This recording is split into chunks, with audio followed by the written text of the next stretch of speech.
Hi friends, जो आज का क्वेश्चन है वो कहता है with reference to the Indian economy demand pull inflation can be caused और increase by which of the following. Indian economy में डिमांड पुल इन्फ्लेशन का जो कॉज है वो इनमें से कौन सा हो सकता है। तो सबसे पहला स्टेटमेंट कहता है एक्सपेंसिवनरी पॉलिसीज हो सकता है। हाँ, ये बिल्कुल सही है, एक्सपेंसिवनरी पॉलिसीज जो है वो हो सकता है, क्योंकि एक्सपेंसिवनरी पॉलिसीज को कौन करता है ना, इसको गवर्नमेंट या फिर सेंट्रल गवर्नमेंट तभी ये पॉलिसीज निकालता है जब किसी भी चीज़ को गवर्नमेंट लोग और भी ज़्यादा खरीदे, वो ये चाहता है। मतलब लोगों को के पास वो मनी इंजेक्ट करता है ताकि लोग खरीदें।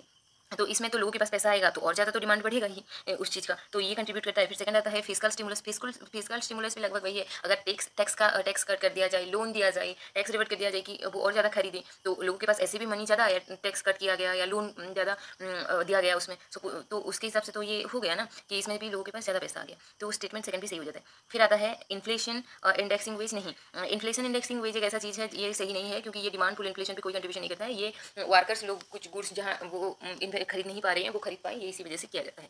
उनका बेसिक जो खरीदारी होता है उसी के चीज़ पे ये किया जाता है। फिर स्टेटमेंट फोर्थ जो आता है वो है हायर परचेजिंग पावर। हाँ, ये है, अगर हायर परचेजिंग पावर हुआ, लोगों के पास ज़्यादा पैसा हो, मेरे पास ज़्यादा पैसा है, मेरे पास परचेजिंग पावर ज़्यादा है और मेरे जैसे और भी 100 लोग हो गए, तो डिमांड तो बढ़ेगा ही। तो हायर परचेजिंग पावर भी डिमांड को बढ़ाता है। तो फिर नेक्स्ट आता है कि राइजिंग इंटरेस्ट रेट। नहीं, राइजिंग इंटरेस्ट रेट नहीं होगा। जैसे कि सोच लीजिए कि डिमांड पुल इन्फ्लेशन में गोल्ड के बारे में बात कर रहे हैं, गोल्ड का डिमांड बढ़ रहा है, तो इसका अगर गोल्ड में अगर इंटरेस्ट रेट बढ़ा दिए तो कौन ज़्यादा लोग खरीदने जाएंगे? नहीं, लोग धीरे धीरे कम खरीदने जाएंगे, तो इसका मतलब ये नहीं होगा। तो 1, 2 और 4 होता है, तो हमारा ऑप्शन ए सही हो जाता है। देखिए, डिमांड पुल इन्फ्लेशन में क्या होता है ना, डिमांड बढ़ता ही जाता है किसी चीज़ का, लेकिन उसका जो सप्लाई होता है वो कंस्टेंट होता है। जैसे कि गोल्ड का डिमांड जो शादी का सीजन आ जाता है तब बढ़ते ही जाता है, लेकिन उसका सप्लाई वही रहता है। तो उसी के हिसाब अकॉर्डिंग हम इसको देख सकते हैं। ओके, तो ऑप्शन ए हमारा सही हो जाता है। Thank you.